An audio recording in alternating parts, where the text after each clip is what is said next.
नमस्कार साथियों, मैं नवीन मिश्रा इजी स्टडी वर्ल्ड में आपका स्वागत करता हूं। आज हम भारतीय इतिहास का एक महत्वपूर्ण टॉपिक जैन धर्म का अध्ययन करेंगे। तो ईसा पूर्व 6वीं शताब्दी ईसा पूर्व में जहां एक और मगध साम्राज्य का उदय हो रहा था, तो दूसरी ओर धार्मिक आंदोलनों की पृष्ठभूमि भी तैयार हुई। इस धार्मिक आंदोलनों में जैन धर्म और बुद्ध धर्म जैसे अन्य धर्मों की भी उत्पत्ति हुई। तो जैन धर्म के पहले तीर्थंकर कौन थे? ऋषभदेव या आदिनाथ। ऋषभदेव आदिनाथ को ही जैन धर्म का संस्थापक माना जाता है। ठीक है, इनके द्वारा जैन धर्म स्थापित किया गया। तीर्थंकर का मतलब यहाँ साधु महाराज से ही है, लेकिन इसका जो शाब्दिक अर्थ है वो क्या है कि भव सागर को पार कराने वाले। तो जैन धर्म के पहले तीर्थंकर कौन थे? ऋषभदेव या आदिनाथ। इनके द्वारा जैन धर्म की स्थापना की गई। जैन धर्म के 24वें तीर्थंकर कौन थे? महावीर स्वामी। महावीर स्वामी जैन धर्म के 24वें तीर्थंकर थे और इनके द्वारा जैन धर्म को लोकप्रिय बनाने का कार्य किया गया। इस कारण महावीर स्वामी को ही जैन धर्म का वास्तविक संस्थापक माना जाता है। ठीक है, अब देखिए आगे बढ़ते हैं। महावीर स्वामी का जन्म कब हुआ? 599 ईसा पूर्व में। कौन से स्थान पर? वैशाली के समीपित कुंडग्राम नामक स्थान पर इनका जन्म हुआ। इनके पिता सिद्धार्थ थे, जो कि यात्रक कुल के प्रधान थे। ये वज्जी संघ का अंग था। तो इनके पिता एक राजा थे और इनका क्षत्रिय वंश में जन्म हुआ। इनकी माता का नाम क्या था? त्रिशला। त्रिशला इनकी माता का नाम था। और महावीर स्वामी के बचपन का नाम क्या था? वर्धमान। वर्धमान का मन राजकार्य में नहीं लगा। इनका विवाह यशोदा नामक महिला से हुआ और इस महिला के द्वारा एक पुत्री को जन्म दिया गया, जिसका नाम क्या था? प्रियदर्शना। और इसका दूसरा अन्य नाम भी मिलता है किताबों में, कौन सा? अणुज्जा। अणुज्जा या प्रियदर्शना नामक पुत्री का जन्म इनके यहाँ हुआ। इनका मन राजकार्य में नहीं लगा, अतः 30 वर्ष की आयु में इनके द्वारा घर को त्याग दिया गया। इसके बाद ये इधर उधर ज्ञान की तलाश में भटकते रहे वन में, और अंतिम रूप से 42 वर्ष की उम्र में ये वैशाली के पास में एक ग्राम था जिसका नाम था जामिया ग्राम। तो जामिया ग्राम पहुंचे। वहां रिजु पालिका नदी के किनारे साल वृक्ष के नीचे इनके द्वारा तपस्या प्रारंभ की गई और इसके परिणाम स्वरूप इनको ज्ञान की प्राप्ति हो गई। अब ये वर्धमान जो था, ज्ञान की प्राप्ति में इसके द्वारा अद्भुत पराक्रम का परिचय दिया गया, इसलिए ये क्या कहलाए? महावीर कहलाए। जैन धर्म में सर्वोच्च ज्ञान को केवल्य कहा जाता है, इसलिए इनको केवलिन भी कहा जाता है। महावीर स्वामी को केवलिन भी कहा जाता है। इसके अलावा महावीर स्वामी चूंकि योग थे, तो योगतम को इनके द्वारा प्राप्त किया गया, इसलिए इनको क्या कहा जाता है? आर्यत भी कहा जाता है। इनके द्वारा ज्ञान प्राप्ति में अपनी इंद्रियों को जीत लिया गया, इसलिए इनको क्या कहा जाता है? जिन भी कहा जाता है। इनके द्वारा ज्ञान प्राप्तियों में अपने इंद्रियों को बस में किया गया तथा बंधनों से छुटकारा पाया गया, इसलिए इनको क्या कहा जाता है? निर्गंध भी कहा जाता है। अब देखिए, इनको ज्ञान की प्राप्ति हो गई और ज्ञान की प्राप्ति के बाद इनके द्वारा अपना जो पहला उपदेश है वो कहाँ दिया गया? विपुलचल पहाड़ी। और ये किस स्थान कहाँ पे था? राजगृह। तो राजगृह में विपुलचल पहाड़ी पर इनके द्वारा अपना पहला उपदेश दिया गया। अब देखिए, इनके द्वारा जो अपना पहला उपदेश दिया गया उसमें किस भाषा का प्रयोग किया गया? प्राकृत भाषा का प्रयोग किया गया।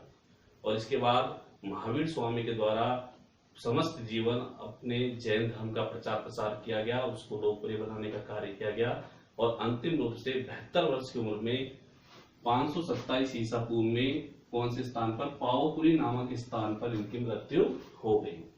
अब देखिए आगे बढ़ते हैं। तो ये थे कौन? महावीर स्वामी का जीवन चक्र, कि महावीर स्वामी का जन्म कब हुआ, मृत्यु कब हुई और उनके जीवन में कौन सी घटनाएं घटित हुई। अब आगे बढ़ते हैं कि जैन धर्म के अंदर वो कौन सी महत्वपूर्ण बातें हैं जिनके कारण जैन धर्म एक धर्म के रूप में हमारे सामने नजर आता है। तो देखिए, जैन धर्म अनीश्वरवादी है, यानी ईश्वर के अस्तित्व को स्वीकार नहीं करता। जब ईश्वर के अस्तित्व को स्वीकार नहीं करता तो ये जैन धर्म जो है कर्म कांड में विश्वास नहीं करता, यानी पूजा इत्यादि में विश्वास नहीं करता, न ही ये वर्ण व्यवस्था में विश्वास करता है। अब देखिए क्या है, असल में जो वैदिक सभ्यता थी, वैदिक सभ्यता में उत्तर वैदिक काल में जब ब्राह्मणों के द्वारा धर्म को कठिन बना दिया गया, कर्म कांड पर जोर दिया गया, वर्ण व्यवस्था को बहुत ज्यादा जो है मजबूत बना दिया गया, कठोर बना दिया गया, तो ऐसी स्थिति में जो अन्य जातियां थी चाहे वो शूद्र है, चाहे वो क्षत्रिय, चाहे वैश्य है, तो उनके द्वारा एक नए धर्म की मांग की गई और ऐसे समय पे ही जैन धर्म और बौद्ध धर्म का उदय हुआ। ठीक है, तो इस कारण ये धर्म क्या करते हैं, कर्मकांड का विरोध करते हैं और वर्ण व्यवस्थाओं को भी स्वीकार नहीं करते हैं।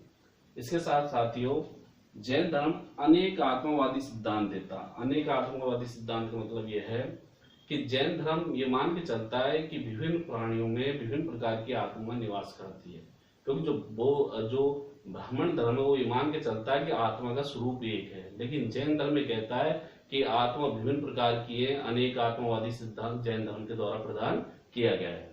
इसके साथ साथ ये पुनर्जन्म में विश्वास करते हैं, यानी व्यक्ति की मृत्यु होती है और मृत्यु के बाद उसका पुनर्जन्म हो जाता है। बार बार में व्यक्ति जन्म लेता है, बार बार में उसकी मृत्यु होती है।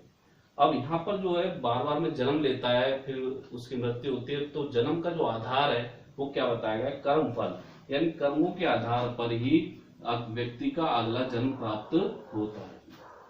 अगर हमको मोक्ष यानी निर्वाण चाहिए, जन्म मरण से छुटकारा चाहिए, तो इसके लिए जैन धर्म में क्या बताया गया है, जैन धर्म के त्रिरत्न बताए गए हैं।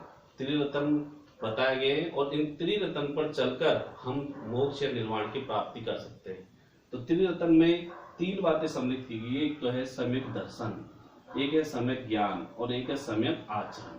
तो सम्यक दर्शन का मतलब है कि हम ऐसे लोगों के पास जाएं, उनके दर्शन करें जो वास्तव में ज्ञानवान लोग हैं, ठीक है, अच्छे लोग हैं जिनको ज्ञान है, और इसके बाद हम क्या करें, उनके पास जाके ज्ञान की बातों को ग्रहण करें, उनसे ज्ञान की बातें लें, ज्ञान की बातों पर डिस्कस करें उनसे, तो ज्ञान ग्रहण करें उनसे, ठीक है। और इसके बाद है सम्यक आचरण, उस ज्ञान को अपने आचरण में ले आए, यानी उस ज्ञान को हम अपने व्यवहार में ले आए, तो उससे क्या होगा कि हमारे जीवन में संवरा और निर्जरा की क्रिया प्रारंभ हो जाएगी।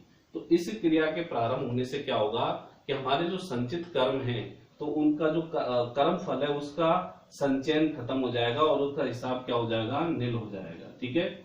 और जब हमारी मृत्यु होगी तो हमारे कर्मों का हिसाब जो नील हो चुका है, तो हमको अगला जन्म प्राप्त नहीं होगा, और जब अगला जन्म प्राप्त नहीं होगा तो हमको निर्वाण प्राप्त हो जाएगा, यानी मोक्ष की प्राप्ति हो जाएगी, ठीक है। अब देखिए दोस्तों, आगे बढ़ते हैं। तो जैन धर्म के अंदर निर्वाण जब प्राप्त हो जाएगा तो उसमें क्या होगा, अनंत चतुष्टय की प्राप्ति होगी। अनंत चतुष्टय में क्या है, 4 बातें हैं, अनंत ज्ञान है, अनंत वीर्य है, अनंत सुख है, अनंत आनंद है। तो ये सब हमको जो है प्राप्त हो जाएगा जब हमको मोक्ष की प्राप्ति हो जाएगी। अब देखिए, जैन धर्म के अंदर ज्ञान के 3 स्रोत बताए गए। कौन कौन से हैं, प्रत्यक्ष, अनुमान और वचन। वचन किसके, तीर्थ करोगे वचन, ठीक है। तो ज्ञान के स्रोत है, एक तो प्रत्यक्ष ज्ञान होता है, दूसरा अनुमान पर आधारित ज्ञान है, और तीसरा वचन मतलब तीर्थ करोगे वचन, यानी जो महापुरुषों ने बात कही है वो भी अपना में क्या है, ज्ञान के स्रोत है। तो साथियों, आप इसको अभी एक बार जो है स्क्रीनशॉट ले लें, फिर आगे बढ़ते हैं।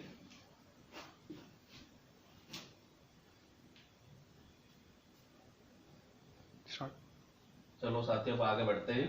तो देखिए, जैन धर्म में ज्ञान के 5 प्रकार बताए गए हैं। कौन कौन से, एक तो है मति, श्रुति, इसके अलावा अवधि, मन, पर्याय और केवल्य। तो मति क्या होता है, मति का मतलब है जो ज्ञान हमको इंद्रियों से प्राप्त ज्ञान मति ज्ञान है। इसके अलावा श्रुति कौन सा ज्ञान है, जो ज्ञान सुन के प्राप्त होता है, ठीक है, तो श्रुति ज्ञान कहलाता है। इसके अलावा तीसरा ज्ञान है वो है अवधि का मतलब है एक समय अवधि के लिए एक दिव्य ज्ञान अगर प्राप्त होता है तो वो अवधि ज्ञान कहलाता है। इसके बाद आता है मन पर्याय का मतलब है ऐसा ज्ञान जिससे हम किसी दूसरे व्यक्ति की मन की बातों को जान सके, तो ज्ञान कहलाता है मन पर्याय ज्ञान कहलाता है, ठीक है। और 5वां ज्ञान क्या है, केवल्य, जो कि सर्वोच्च ज्ञान है। तो जैन धर्म में सर्वोच्च ज्ञान क्या है, केवल्य। तो ये 5 प्रकार के ज्ञानों के बारे में बताया गया है, ज्ञान के 5 प्रकार बताए गए, और सर्वोच्च ज्ञान किसको बताया गया है, केवल्य को बताया गया है। और केवल्य की प्राप्ति केवल महापुरुषों को हो सकती है। अब देखिए साथियों, ज्ञान से संबंधित जैन धर्म में एक सिद्धांत दिया गया जिसको कहते हैं शायदवाद या सप्तभगनीय सिद्धांत। तो शायदवाद या सप्तभगनीय सिद्धांत क्या है, जैन धर्म के अनुसार या जैन धर्म इस बात को मानता है कि भी जो ज्ञान है वो हर व्यक्ति को प्राप्त नहीं होता है, और इंद्रियों से जो प्राप्त ज्ञान है वो क्या होता है, अधूरा होता है, अपूर्ण होता है। तो हम लोग जब भी ज्ञान की बात करें तो उससे पूर्व शायद शब्द का प्रयोग करें। तो ये सिद्धांत क्या कहलाता है? सप्तभग्नीय सिद्धांत या शायदवाद का सिद्धांत कहलाता है। ठीक है, तो सप्तभग्नीय सिद्धांत इसलिए कहा जाता है इसको क्योंकि इसमें 7 बातें सम्मिलित की गई है, इसलिए सप्तभग्नीय सिद्धांत कहलाता है। आगे बात समझे, तो ये शायदवाद का सिद्धांत कहलाता है। अब इसके अलावा जैन धर्म में एक पंच महाव्रत प्रदान किए गए। पंच महाव्रत में किनको प्रदान किए गए? पहली बात तो समझने के, ये जैन भिक्षु का मतलब है कि जैन धर्म में जो सन्यासी लोग हैं उनको भिक्षु कहा जाता है। तो जैन भिक्षुओं को क्या प्रदान किए गए? पंच महाव्रत प्रदान किए गए। तो इन पंच महाव्रत में 5 बातें सम्मिलित की गई। एक तो है सत्य, दूसरी है अहिंसा, तीसरी है अस्तेय और चौथी है अपिग्रह और 5वीं ब्रह्मचार्य। तो सत्य क्या है? सत्य क्या है आप सभी जानते हैं कि अगर झूठ ना बोला जाए तो वो क्या कहलाता है? अपने आप में सत्य कहलाता है। ठीक है, दूसरा अहिंसा। अहिंसा से आप जो है अच्छी तरह परिचित हैं कि किसी के साथ मन वचन कर्म से कैसे भी जो है हिंसा नहीं की जाए तो क्या कहलाएगी? अहिंसा कहलाएगी। अस्तेय का मतलब है यहाँ पर चोरी नहीं करना। चोरी नहीं करने का मतलब यहाँ पर यह है कि आप दूसरे के अधिकार क्षेत्र का हनन नहीं करेंगे। यानी यहाँ पर जो चोरी का अर्थ है वो व्यापक रूप से, चोरी का मतलब साधन चोरी से नहीं, व्यापक अर्थ में कि आप किसी भी क्षेत्र में किसी के अधिकारों का हनन ना करेंगे। इसके अलावा अपिग्रह का मतलब है जरूरत से ज्यादा चीजों का संग्रह नहीं करेंगे। जैसे आपको एक चीज की या एक वस्तु की आवश्यकता है और आपने 5 रखी हुई है, तो वो जो 4 वस्तुएं किसी अन्य व्यक्ति के काम में आती वो आपने जो है खामखा अपने पास रख रखी है। तो जैन धर्म इस बात को विरोध करता है और किस माध्यम से? अपिग्रह के माध्यम से, कि हमको जरूरत से ज्यादा चीजों का संग्रह नहीं करना है। इसके बाद में आता है ब्रह्मचार्य। ब्रह्मचार्य का मतलब है सत्य वचन कर्म से, यानी हमको अपने जीवन में किसी भी रूप में, हर रूप में क्या करना है? ब्रह्मचार्य का पालन करना है, यानी अपने जीवन में सत्यता, शुद्धता, सादगी को अपनाकर रखना है। तो ये क्या कहलाता है? ब्रह्मचार्य। अब देखिए साथियों, इसमें जो 4 हैं, सत्य, अहिंसा, अस्तेय और परिग्रह, ये किसके द्वारा प्रदान किए गए? ये असल में 23वें गुरु थे जैन धर्म में, जिनका नाम था पार्श्वनाथ। तो पार्श्वनाथ के द्वारा प्रथम 4 प्रदान किए गए और 5 जो ब्रह्मचार्य है वो किसके द्वारा जोड़ा गया है? महावीर स्वामी के द्वारा जोड़ा गया है। तो इस तरह से ये 5 बने और इनको लोकप्रिय बनाने का कार्य किसने किया? महावीर स्वामी के द्वारा किया गया। तो ये क्या कहलाते हैं? पंच महाव्रत कहलाते हैं। तो ये किनको प्रदान किए गए? जैन भिक्षुओं को प्रदान किए गए। अब देखिए जैन धर्म में जैन भिक्षुओं को तो ये प्रदान किए गए, लेकिन जो जैन जो गृहस्थ लोग हैं उनके लिए भी तो कुछ ना कुछ दिया गया है। तो उनके लिए क्या दिए गए? पंच अणुव्रत प्रदान किए गए। पंच अणुव्रत। तो जैन गृहस्थ में जो लोग हैं उनको क्या कहा जाता है जैन धर्म में? श्रावक व श्राविका। तो श्रावक व श्राविका के लिए पंच अणुव्रत प्रदान किए गए। तो ये पंच अणुव्रत में यही 5 बातें, सत्य, अहिंसा, अस्तेय, अपिग्रह, ब्रह्मचार्य। फिर इनमें अंतर क्या है? पंच महाव्रत और पंच अणुव्रत में अगर यही 5 बातें हैं तो देखिए इनके नियमों को सरल बनाया गया है, क्योंकि पंच जो महाव्रत है उनमें नियमों को क्या बनाया गया? कठोर बनाया गया। लेकिन पंच अणुव्रत है उनके नियमों को सरल बनाया गया, क्योंकि ये किसके लिए दिए गए? जैन गृहस्थ लोगों के लिए दिए गए। और महावीर स्वामी स्वयं भी जो है गृहस्थी में रह चुके थे, तो उनको इस बात का अच्छे से ज्ञान था कि अगर गृहस्थ में इनके कठोर नियमों पे चला जाएगा तो गृहस्थी जो है चल नहीं पाएगी। क्योंकि देखिए यहाँ अपिग्रह है, जरूरत से ज्यादा चीजों का संग्रह ना करें। एक गृहस्थ जो व्यक्ति है उसको जरूरत से ज्यादा चीजों का संग्रह करना पड़ता है, क्योंकि वो केवल वर्तमान में नहीं जीता बल्कि उसको भविष्य में भी जीना पड़ता है। ठीक है, तो इसलिए इनके नियमों को सरल बना दिया गया और यही बातें क्या कहलाती है? पंच अणुव्रत कहलाती है। यहाँ अक्सर क्वेश्चन आता है कि जैन धर्म में भिक्षुओं के लिए क्या प्रदान किए गए? तो ऑप्शन में दोनों ही मिलते हैं। तो वहां हमको ध्यान रखना कि पंच महाव्रत किनको? जैन भिक्षुओं के लिए है और पंच अणुव्रत जैन गृहस्थ यानी श्रावक व श्राविकाओं के लिए प्रदान किए गए हैं। अब देखिए आगे बढ़ते हैं कि महावीर स्वामी की मृत्यु के बाद जैन धर्म का भी क्या हुआ? फिर विभाजन हुआ। और ये विभाजन की कहानी इस प्रकार से कि 300 ईसा पूर्व में क्या हुआ कि मगध के शासक थे चंद्रगुप्त मौर्य के काल में 12 वर्ष का अकाल पड़ा और इस अकाल से परेशान होकर चंद्रगुप्त मौर्य के द्वारा क्या काम किया गया कि जैन धर्म को ग्रहण कर लिया गया। और जैन धर्म से दीक्षित कराने वाले जो आचार्य थे वो कौन थे? भद्रबाहु थे।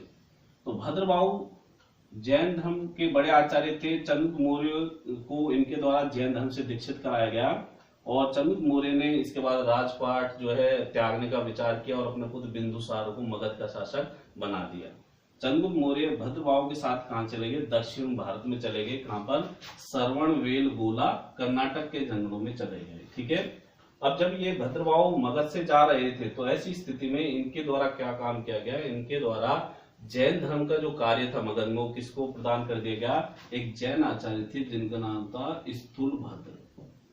तो स्थूलभद्र को मगध का बड़ा जैन आचार्य बना दिया गया। किसके द्वारा? भद्रवाह के द्वारा। ठीक है। और भद्रवाह चंद्रगुप्त मौर्य को लेकर कहां चले गए? श्रवणबेलगोला कर्नाटक के जंगलों में चले गए। चंद्रगुप्त मौर्य के द्वारा वहां एक जैन रीति है सल्लेखना विधि। तो सल्लेखना विधि का प्रयोग किया गया और इस विधि से उनके द्वारा अपने प्राणों का दान दे दिया गया। ठीक है। अब देखिए जब भद्रवाह लौटकर वापस मगध आए तो उनके द्वारा ये देखा गया कि स्थूलभद्र के द्वारा मगध में जैन धर्म का एक तरह से नाश कर दिया गया, उसको सरल बना दिया गया, क्योंकि स्थूलभद्र का स्वभाव क्या था? एक सरल स्वभाव का व्यक्ति था ये। तो जैसे भी कोई व्यक्ति इससे जैन धर्म के बारे में परिचर्चा करता तो ये एक ही बात कहता था, भाई इसको जैसे भी आप चाहें परिस्थितियों के अनुकूल इसको अपने अनुसार जो है इसकी व्याख्या कर ले। तो इससे लोगों ने अपने अपने अनुसार जैन धर्म की व्याख्या की और जैन धर्म का स्वरूप जो है अलग हो गया। तो ऐसी स्थिति में भद्रवाह ने जब मगध में आकर इस बात को देखा तो भद्रवाह ने एक बड़ी जैन संगति का आयोजन करवाया, एक बड़े धार्मिक सम्मेलन का आयोजन करवाया। इस धार्मिक सम्मेलन में भद्रवाह के द्वारा अपनी बात रखी गई, स्थूलभद्र के द्वारा अपनी बातें रखी गई। तो भद्रवाह के द्वारा जब अपनी बात रखी गई तो भद्रवाह के जो अनुयायी थे वो क्या कहलाए? दिगंबर कहलाए। तो दिगंबर कौन है? कि जैन धर्म में जो भद्रवाह के अनुयायी हैं वो क्या कहलाते हैं? दिगंबर कहलाते हैं। और जो स्थूलभद्र के अनुयायी है वो क्या कहलाते हैं? श्वेतांबर कहलाते हैं। तो इस तरह से जैन धर्म का क्या होगा? विभाजन हो गया। दो भागों में जैन धर्म विभाजित हो गया। एक दिगंबर कहलाए, दूसरे कहलाए श्वेतांबर कहलाए। अब देखिए दिगंबर और श्वेतांबर में अंतर क्या है? तो देखिए दिगंबर जो है वो क्या करते हैं? इनके जो जैन भिक्षु है वो वस्त्र धारण नहीं करते। ये प्राचीन जैन धर्म को स्वीकार करते हैं, जिस जैन धर्म को किसके द्वारा प्रदान किया गया? महावीर स्वामी के द्वारा प्रदान किया गया था। जबकि श्वेतांबर जो है वो क्या करते हैं? श्वेत वस्त्र धारण करते हैं। इनके जो जैन भिक्षु हैं श्वेत वस्त्र धारण करते हैं और ये थोड़े से आधुनिक है। मतलब आधुनिक का मतलब ये है कि ये कुछ जो महावीर स्वामी के बाद जो भी परिवर्तन हुए जैन धर्म में उन परिवर्तनों को भी स्वीकार करते हैं। महावीर स्वामी को एक ईश्वर का रूप भी ये मानते हैं, उनकी मूर्ति की पूजा भी ये करते हैं। ठीक है। तो इस तरह से जैन धर्म का विभाजन हुआ और वो क्या कहलाए? दिगंबर और श्वेतांबर कहलाए। अब देखिए ये पहली बौद्ध जो है पहली जैन संगति मानी जाती है। इसके बाद दूसरी जैन संगति भी हुई और उसका उल्लेख मिलता है 512 ईस्वी में और ये कहां पर हुई? वल्लभी में हुई और क्षमा शरण के जो है नेतृत्व में इसको जो है इसका आयोजन किया गया था। तो ये दूसरी जो है जैन संगति का आयोजन किया गया। अब देखिए आगे बढ़ते हैं। जैन धर्म में जो धार्मिक साहित्य वो क्या कहलाते हैं? आगम साहित्य कहलाते हैं। ठीक है। जो धार्मिक ग्रंथ है उनको आगम साहित्य कहा जाता है और इसमें क्या क्या सम्मिलित है? 12 अंग, 12 उपांग, 10 प्रकीर्ण, 6 छेद सूत्र, 4 मूल सूत्र, नंदी सूत्र और अनुयोग सूत्र। तो ये सब मिलके क्या बनाते हैं? आगम साहित्य बनाते हैं। दोबारा से देखें, आगम साहित्य में क्या है? 12 अंग है, 12 उपांग है, 10 प्रकीर्ण है, 6 छेद सूत्र है, 4 मूल सूत्र है, एक नंदी सूत्र है, एक अनुयोग सूत्र है। तो इस सब मिलकर क्या बनाते हैं? आगम साहित्य बनाते हैं। इसके बाद देखिए जैन धर्म से संबंधित और भी छोटी छोटी बातें हैं। जैसे एक तो जैन धर्म में जो महावीर स्वामी थे, महावीर स्वामी के जो प्रमुख 11 शिष्य हैं वो क्या कहलाते हैं? गणधर कहलाते हैं। ठीक है। और ये कहा जाता है कि महावीर स्वामी के समय ही जो है इसमें से 10 गणधरों की मृत्यु हो चुकी थी। केवल एक सुधर्मन नाम का जो है गणधर वो ही जीवित था उस समय। ठीक है। इसके साथ साथ ही जैन धर्म में जो इनका पहला अनुयायी बना, महावीर स्वामी का जो पहला अनुयायी बना वो इनका ही दामाद था जिसका नाम था जमाली। और ये जमाली जो है इन्हीं की महावीर स्वामी की बहन का लड़का था। तो ये जमाली जो था महावीर स्वामी का पहला जो है पुरुष अनुयायी माना जाता है।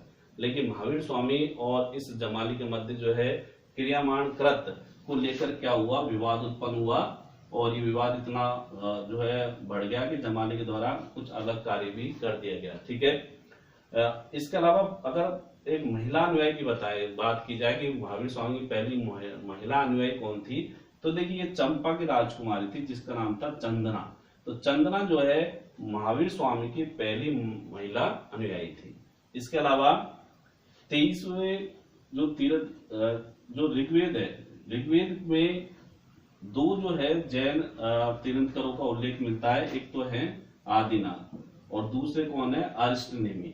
तो आदिनाथ तो पहले ही नंबर के जो है तीर्थंकर हैं, जबकि अरिष्टनेमी कौन से नंबर के, 22वें नंबर के हैं। तो ऋग्वेद के अंदर इन दोनों तीर्थंकरों का जो है उल्लेख मिलता है। साथ में जो बौद्ध ग्रंथ है, बौद्ध ग्रंथ में भी महावीर स्वामी का उल्लेख मिलता है, पर किस नाम से मिलता है, निघंट नाथपुत के नाम से। ठीक है, तो ये पूछा जाता है कि महावीर स्वामी का बौद्ध ग्रंथों में किस नाम से उल्लेख मिलता है, तो नाम क्या है, निघंट नाथपुत के नाम से। ठीक है, अब देखिए और भी छोटी छोटी बातें कि जैन धर्म से रिलेटेड जो है पहला जो अभिलेख साक्ष्य किसका कौन सा माना जाता है, ये है हाथी गुफा अभिलेख। ठीक है, तो हाथी गुफा अभिलेख है, ये कलिंग के शासक थे, खारवेल के समय का है।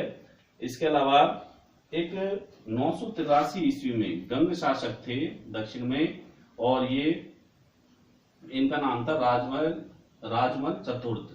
तो इनके मंत्री थे चामुंड राय। चामुंड राय के द्वारा क्या किया गया, एक 57 फीट ऊंची जो है गोमतेश्वर की मूर्ति बनवाई गई, जिसको बाहुबली भी कहा जाता है। बाहुबली कौन थे, ये पहले जो जैन जो तीर्थंकर थे ऋषभदेव, उनके पुत्र थे। तो बाहुबली की 57 फीट ऊंची जो है मूर्ति का निर्माण किसके द्वारा करवाया गया, चामुंड राय के द्वारा करवाया गया। ये परीक्षा की दृष्टि से बड़ा महत्वपूर्ण है, ये अक्सर पूछा जाता है एग्जाम में। तो इस तरह की जो है बड़ी मूर्ति का निर्माण करवाया गया, और यहाँ पर हर 12 वर्ष में, प्रत्येक 12 वर्ष में महामस्तक अभिषेक का आयोजन किया जाता है। ठीक है, और ये परंपरा जैन धर्म में आज भी चली आ रही है। तो साथियों, ये था जैन धर्म से संबंधित कुछ फैक्ट पर आधारित टॉपिक।